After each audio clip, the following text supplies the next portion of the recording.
1. Last year I moved out on my own with my boyfriend, into our own apartment. We lived in Old Town, which is already considered sketchy. We had seen this apartment online for $650 a month, and that was a deal in this area. That apartment, however, was taken, but the landlord owned another apartment fourplex that had an apartment for the same price. However, the previous tenant had died. I said that was fine because people die all the time. So we went and checked it out. It didn't feel very off at first. It came with a dishwasher and dryer, and it wasn't far from my college campus, so I figured I'd stick. Anyways, moving on to the man who had died that my landlord was legally obligated to tell me about. His name is Clifford. He had died recently, so recent that the weeks before he was walking about and living his normal life, and then suddenly he wasn't. He had heart problems, and he did die in the hospital, though the landlord said he died in the apartment, but apparently so had the man who lived there 10-ish years prior to Cliff. He had actually died in the apartment, but I wasn't given a name or details, and my landlord was too young to have known the guy, since the place used to belong to his dad prior. The only thing that bothered me when I first moved in was the carpet was well past needing replaced, and had a stain that honestly was vaguely dead body shaped. We put a rug over it because no amount of carpet cleaning could get it out. Trust me, I tried. It never came clean. The apartment was old and I was fine with it, but I'd wake up often to odd feelings of being watched. I'd feel him in corners, and when I was in the shower I could feel eyes on me.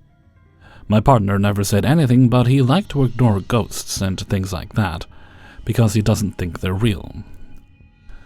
The neighbor who was in apartment 1 was not very nice. One day, after my boyfriend and I had been gone, told us we were too loud and banging on the walls the night before. I told her we weren't even here last night and we don't bang on the walls. I also couldn't hear either neighbor on either side, and one of them was a family of 4, so I don't know what she heard, but it wasn't us. I only ever interacted with a family of 4, really. I never learned their names, and they never learned mine, but we knew each other's pets' names, and they gave us our kitten Alfredo since their cat had kittens. Moving on from that tidbit. The neighbors on the end of apartment 4 moved out, and it was remodeled. During this time, the police came one night at 12 or so, and asked if we had seen anyone in the windows in that apartment. I'd said no, that nobody was there, and hadn't been besides a construction crew, and they hadn't been by for a few days. They told me that someone had been seen in there, but there was no sign of a break-in or anything.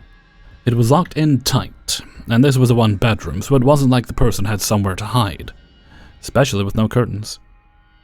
It was a U-shaped apartment, same as the rest of them. We didn't know what happened there and never did. The police had no idea what happened, and neither did my landlord. Over the course of the year, things would move and fall. They would be gone one day and then reappear again on the counter randomly. My partner isn't big on touching my stuff, so he didn't do this, and it would be odd to touch half the stuff that had gone missing and appeared. I'd often, alone, feel someone behind me. I would see my cat growl at corners and do odd things. This may sound like classic ghost stuff, but this is genuinely what happened. We ended up moving back in with my parents at the end of our lease because the black mold issue and the fact that it was overall creepy. I often joked about good old Cliff doing check-ins when I felt off, but I don't know if it was him. I honestly think it was the other man who actually did die there. I couldn't get much detail about it from my other neighbor, given that they weren't there when it happened, but Cliff talked about how the guy had passed. I'm very glad to have moved out, though I feel like ghosts tend to be drawn towards me. I have dreams about loved ones who have passed, and I did dream about Clifford once. I was sitting in the living room similar to mine, with a rocking chair and old pictures around us. I don't remember what we talked about. Other dreams I've had were from my cousin who has passed. Never says much usually. He just hugs me and says hi. And I always tell him he shouldn't be here, and he just says, I know. Which is odd to hear a dead person in your dreams say. This was my year of paranormal things. I promise this did all happen. It just sounds like typical ghost stuff. But I feel that stuff has to be true, given it is mentioned so much. 2. I'm a pretty scientific person. I love everything psychology and science, things grounded in reality. I also believe in the paranormal, though I'm pretty skeptical unless I'm given good reason to believe otherwise. So this particular incident was strange, and I still can't really explain it to this day. I've had a lot of experiences throughout my life, but this one really stands out even now. Apologies if things are slightly vague. I have issues with my memory recall, but I'll do my best to explain and describe what I can remember. This was way back in 2018. I feel old saying that. I was 18 and visiting someone I was dating at the time. We were at a friend of his house for their birthday, I think it was. And things were relatively normal as far as I remember. There was a small group of us. It wasn't a big gathering. And it was nighttime when someone suggested we play a spirit communication game. I immediately kind of piped up and asked for them to make sure they do all the right precautionary measures to make sure nothing went awry. The usual sort of things to protect people participating. They did so, and we all sat down in the girls' room. This is how the game was played. There's a deck of cards that are laid down, and each card is designated as a yes or a no. You ask a yes or a no question, and you hover your hand over each card until you feel a warmth over a card, which is supposed to be the one the spirit or whatever picks as their answer. We initially sort of screw around, not taking it too seriously, and things are relatively fine. We're getting what we believe our response is, no biggie. As I'm sitting there, I start getting this overwhelming feeling that someone is standing behind me. It's like the feeling you get when a person is right up on you, looking over your shoulder maybe. At first I think it's one of the people in the room, and I turn around to check. There was no one there. And the person closest to me from behind was someone across the room laying on the bed that was a decent ways away from me. Obviously this freaks me out a bit. Then I start getting flash images in my head. As a note, I do have several mental conditions, including disassociation-caused immersive daydreaming. So it was perfectly possible this was just that. I really couldn't say for sure. The images, though, were of a woman. I want to say she had brown hair, and she was dressed in white, like a wedding gown, maybe? It comes my turn with the cards, and I ask, are you a man or a woman? This card for man, and this card for woman. I do the whole routine of hovering my hand over each one by one, until I stop on the one that gives that weird warmth. Flip it over. The answer is woman. I didn't say anything to anyone, not mentioning anything, because I don't want to freak anyone out, and the game continued. My memories are hazy at this point, but what I remember was this. I started getting the thought over and over and over. It was an accident. The feeling of someone behind me persisted, I believe, but it's hard for me to remember. I believe I asked the question whether the spirit had been murdered, and I think the answer was yes, but I can't remember very well. After the game ended, we properly closed out the session and did our due diligence. I pulled the girl who lived in the house aside and quietly asked what she knew about the house. She said she didn't really know much. Her grandparents had built the house on the property, but otherwise didn't know anything about the property itself. I explained what I experienced to her, and from what I can remember, she seemed shocked. We recorded the session with an audio recorder as well at my request, but nothing came up on playback. We returned to the living room and winded down. I told some stories about my own personal experiences with the paranormal, because everyone was curious after I told them what I'd experienced. And that was that. It's been a long time since I've thought about this, to be honest, and even now it kinda gives me pause. There's definitely some rational explanations for the thoughts, imagination, daydreaming, train of thought latching onto the situation. The cards could have been coincidences, just chance and luck. All sorts of possibilities rooted in normal scientific explanation, and not anything supernatural. The thing that really sticks with me, though, is the feeling I got of someone standing behind me. It wasn't the stereotypical hair standing up feeling. It really truly felt like there was a solid living person standing close enough behind me, and I was feeling the general presence to the point I thought it was one of the other people in the room, only to find out there was no one remotely close enough that could have caused that sensation. So I'd love to hear y'all's thoughts. Hope everyone has a good day. 3. So I'm not sure what was in the room with us that night. Some people say a demon, some say just an angry spirit. All I know is what I felt, and that thinking of it too hard even 10 years later makes me feel off. And talking about it gives me goosebumps to make me tear up. That being said, here is what happened. When I was newly 19, I went to a cheap motel with a few friends to drink and smoke some weed. It is legal here in Canada at 19 to do both. And just be teens, young adults without our parents around.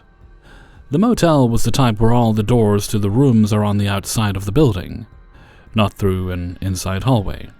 The office was in the middle of the building, with doors to get into it on both sides of the building. Think of a rectangle building, the room run down the length of the building except for where the office is, which again had a door on both sides to get into it. So the office was the same width as the building. That's not an important detail, and I think I'm just trying to avoid typing the spooky stuff. The name of the hotel was the Scarborough Inn. It was right beside some train tracks and has since been closed down. The first room the motel put us in was far from the office and the Wi-Fi sucked, so I went to the office and asked for a closer one. They said they only had one room closer and they don't rent it out. I asked why, and they just said they didn't like to. I got a little insistent and the manager said, "Okay, but if anything happens in that room, we won't give you your money back because we warned you." I kind of laughed that off. I got the key and my friends and I packed our stuff to move rooms. Red flag number 1. The room lock said occupied, even when it wasn't occupied. For these rooms there was a handle lock that was used when the rooms were empty, and a deadbolt you could only open from inside the room. When the deadbolts were not locked, the front of it said vacant, and when locked, they said occupied. Like a porta-potty. This room, even with the deadbolt unlocked, always said occupied. I pointed it out, but we didn't think anything of it. Trying to open the door was difficult, as in there was some resistance from the door to open, but we got in. I want to describe the room layout to you a bit. When you walked in, there was a large bay-style window to your left, 2 double beds parallel to the window, the TV and 2 small dressers and thermostat were on the walls, across from the beds, almost right in front of the door. Directly across from the door was a big mirror with double sinks, and to the left of that was the bathroom door, which was just a tub and toilet. From sitting on the bed, you could see the bathroom through the mirror if the bathroom door was open. So we all poured ourselves a drink and turned on the TV and tried to chat and have a good time. About 10 minutes after getting into the room, we all, myself and 2 other people, started feeling very anxious and paranoid. We had not smoked yet at this point. I know weed can make you paranoid, but we had not smoked, and we all only had maybe half a drink each. So we were not drunk either. We all started feeling like someone was going to come in the room to hurt us. So paranoid and scared that we put all of our bags against the curtain so that there were no slits to look through, and moved one of the dressers in front of the door to barricade it. We sat on the beds. I could see the mirror outside the bathroom where I was sitting. We started talking about how we felt. All of a sudden the TV got very loud, and while the picture was fine, and it was working fine, all of us could hear what was a loud white noise and staticky sound, like we couldn't talk over it, and we were holding our ears. I ended up unplugging the TV, and as I sat back down on the bed, I saw very clearly through the mirror a large shadow figure in the bathroom. I looked over at my one friend and said, "I don't think what wants to hurt us is outside. I think it's in here with us." The minute those words come out of my mouth, the bathroom door slammed and started getting absolutely freezing, like we could see the temperature on the thermostat going down. What's even scarier is we were all frozen, could not move, couldn't even move our necks or say anything. We all felt the exact same thing. We started to feel like something was enveloping us from the outside while filling us on the inside as well. The only thing I can describe what it felt like was filling us with blackness, darkness. All of the terrible things and feelings in the world were weighing me down, but I was also sitting on them. It was the air I was breathing, and it was covering my soul. I didn't necessarily believe in souls at the time, but this changed my mind. I could feel everything good about me, everything that made me myself. The very essence of my being and my whole life force being taken over by this evil-feeling darkness. I could not see anything. Like I wasn't blind or anything. I just couldn't see what was doing this to us. Visibly, nothing changed in the room, but this was happening to all three of us at the same time. I remember feeling scared and also feeling like there was no hope. And in just a little bit, I wouldn't be here anymore. Like something was consuming me from the inside out. I remember feeling like I wanted to cry. Then I felt something touch me. It felt like a hug from my grandmother, who had passed when I was 9. I felt her arms around me and I felt her touch my chest and a warm ball of light. I could feel this and in the back of my mind see it as well. Started spreading from my chest and through my body. It was at this point where I could move again. I jumped up, tears pouring from my eyes, and I started to shake one of my friends. He wasn't moving, his eyes were wide and he looked terrified. I kept shaking him and eventually grabbed his arm and yanked him off the bed. He started to come out of his trance a little bit, and when he seemed to still be moving slowly, he helped me move the dresser, grab the other friend, and push her out the door. She was still mostly frozen and we practically had to carry her. We went to the office. At this point I'm sobbing. He's starting to cry and she just looks shocked, and is mostly frozen but at least standing up on her own. I told them we were checking out and asked them to call us a taxi. They did, and we left. And as we left the property, my female friend unfroze and started bawling. Me and my male friend were very scared too. He looked at me and said, "It feels like we're still there. What if we didn't really leave?" This feeling stayed with us for the next few hours. We went to my mom and told her what happened.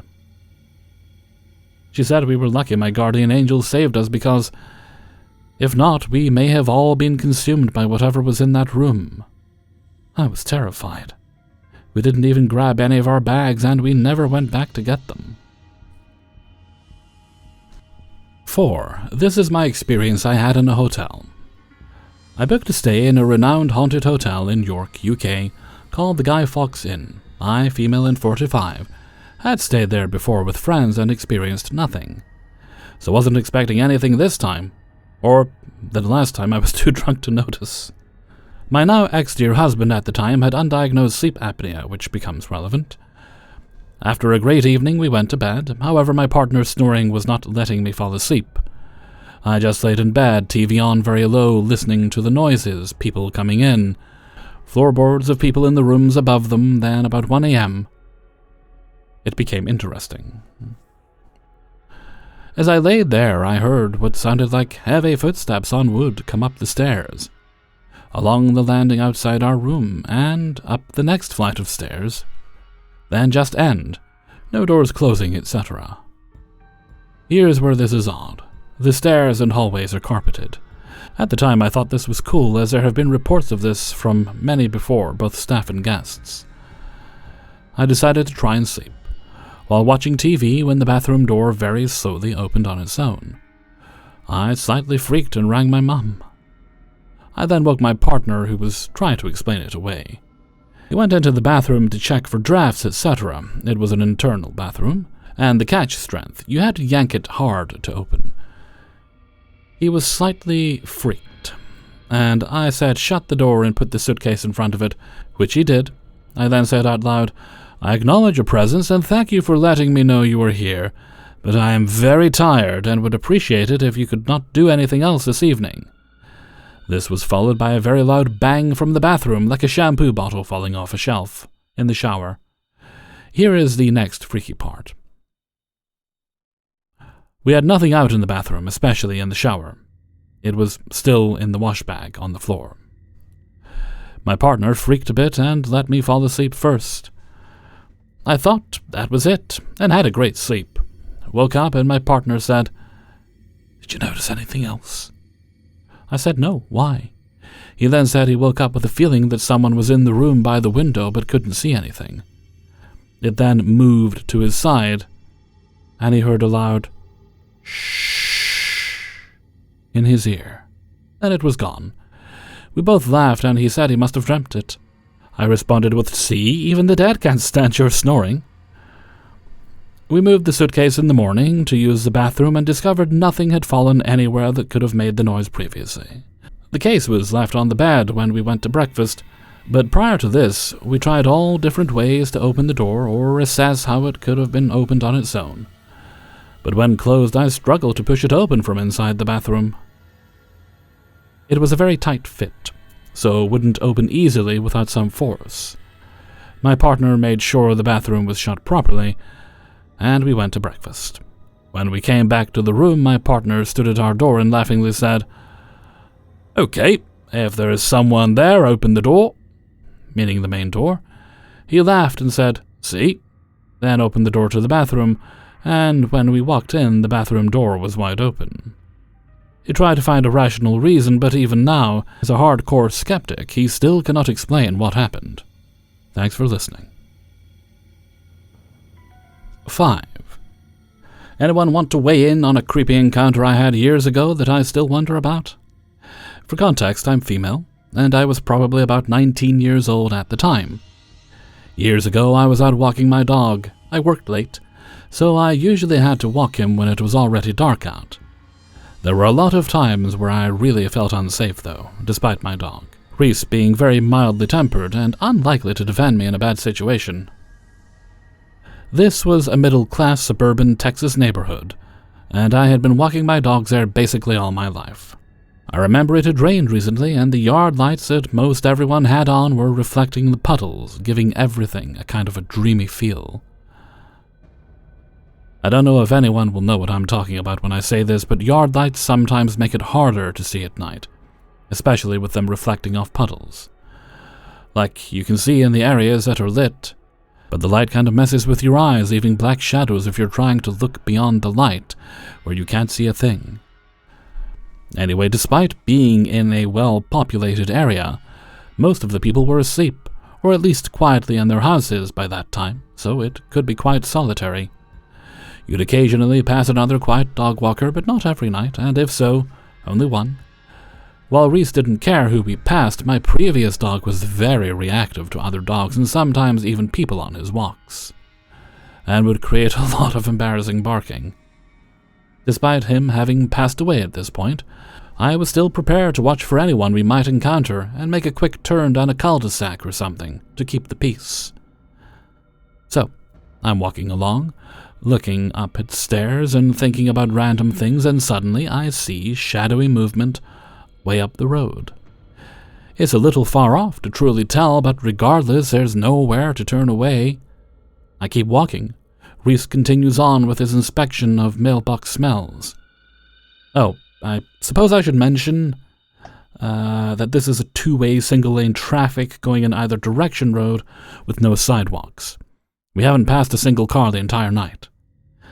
By this point, I can tell it's an adult human with no dog walking towards me. With how dark it is, normally I wouldn't be able to tell if they were walking towards or away from me. But they have a giveaway. They're wearing glasses, and I can see the light reflecting off them. Aha! Well, great. Still nowhere to turn off, and I don't particularly just want to turn around and just have this person just forever be behind me on the rest of the walk. So I decide to just pass them and get it over with. It's still not great in terms of visibility, and now I'm thinking that the person is a tall man. I couldn't say what truly led me to that conclusion, but it does enter my mind that this is a lone male and I am a lone female. Despite being surrounded by people, we feel very alone. Reese is there and I love him, but like I said, I don't know that he's got my back, and I'm suddenly thinking about that out of the blue.